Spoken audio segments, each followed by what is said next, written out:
Hello folks, welcome to the channel. If you wish to learn how to fix error 1722 RPC server unavailable, then let's look at the solutions. The first solution would be is to restart or start the Windows Update service.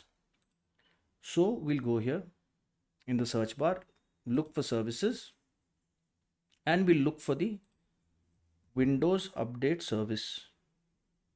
Should be quite down. Okay, here it is, Windows Update Service.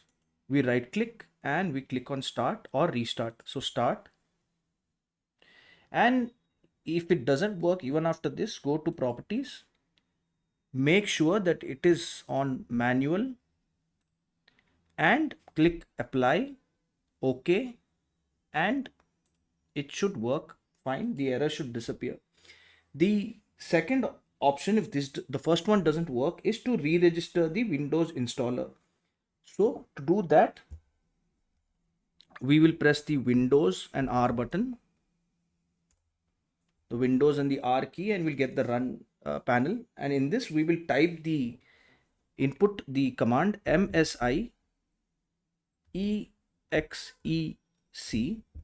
space slash unregister unregister,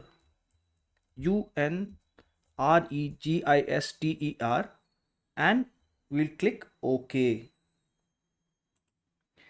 Now to re-register the installer, we need to again press Windows and the R key, and we need to input the command msi exec space slash regiserver,